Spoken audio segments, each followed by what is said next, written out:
Bonjour et bienvenue dans votre émission Focus Entreprise.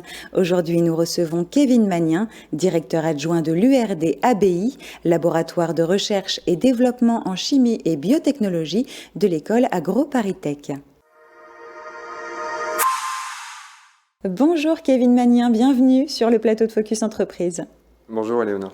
Alors vous êtes titulaire d'un master universitaire en biologie, d'un master spécialisé en management de l'innovation et vous réunissez un petit peu vos trois casquettes, sciences, business, innovation, avec votre poste actuel, à savoir directeur adjoint de l'URD ABI, l'unité de recherche et développement en chimie et biotechnologie de l'école AgroParisTech. Alors en quoi consiste votre mission dans l'unité de recherche ?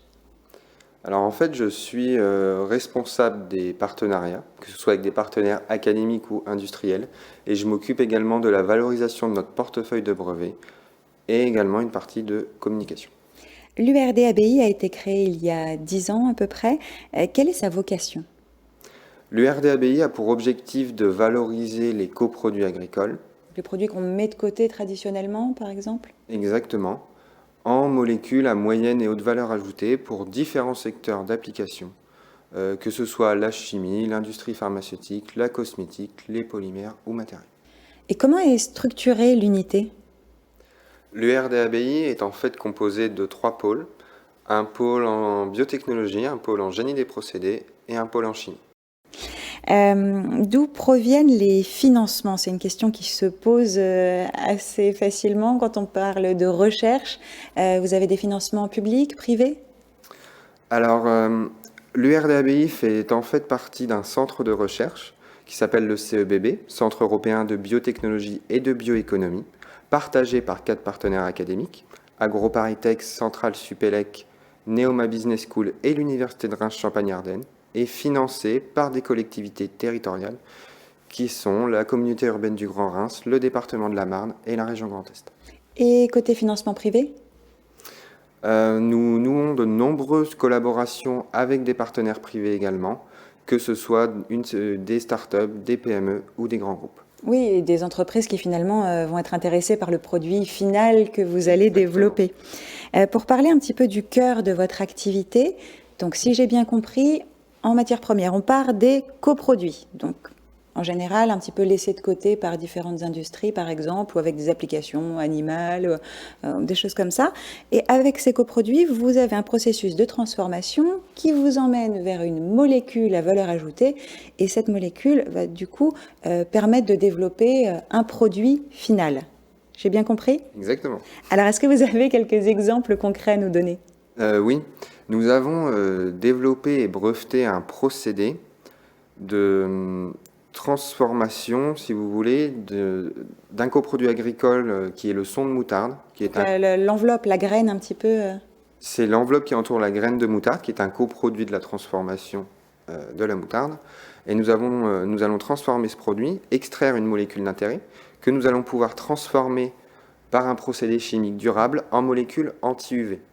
Les molécules anti-UV qu'on va pouvoir retrouver dans des crèmes solaires. Crème solaire, tout de suite. Exactement. Et du coup, c'est mieux pour l'organisme, mais aussi pour la nature. Exactement. Comme vous le savez certainement, les crèmes solaires sont toxiques pour les océans et notamment pour les coraux. Et là, nous développons donc aujourd'hui des molécules anti-UVA, anti-UVB, un écran total, biosourcé, biodégradable et non perturbateur endocrinien. Et je crois que vous faites aussi des miracles avec de la sciure de bois, grâce à une collaboration notamment avec une start-up australienne qui a réussi à développer un solvant vert. Et quelles sont les applications que vous pouvez faire ensuite ? À partir de cette sciure de bois, donc il y a l'application solvant vert, mais nous sommes allés plus loin dans la chaîne de valeur et nous avons transformé les molécules issues de cette voie de synthèse en d'autres molécules, et notamment nous avons breveté jusqu'à un arôme de beurre. Arôme de beurre qu'on peut retrouver par exemple... L'arôme de beurre dans ma crème glacée, par exemple, peut venir de sciure de bois. Exactement. Ben, vous êtes magicien. Pétro-sourcé.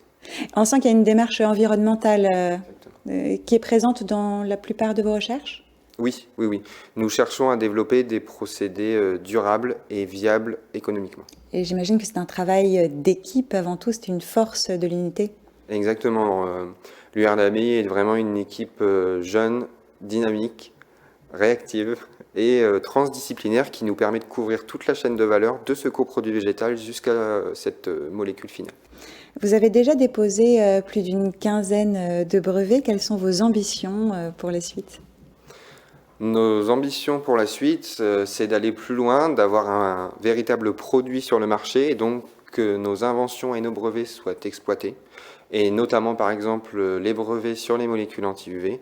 Nous avons un brevet actuellement sur un polymère à mémoire de forme qui ferait une parfaite alternative végétale au cuir.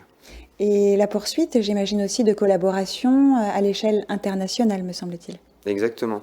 L'URD-ABI est connu à l'échelle internationale de par 2 programmes doctoraux, un avec l'Université de Floride aux États-Unis et un autre avec l'Université de Monash en Australie. Et nous souhaitons poursuivre activement ces collaborations. Merci Kevin Magnien d'être venu nous parler de l'URD-ABI sur le plateau de Focus Entreprise. Merci à Éléonore.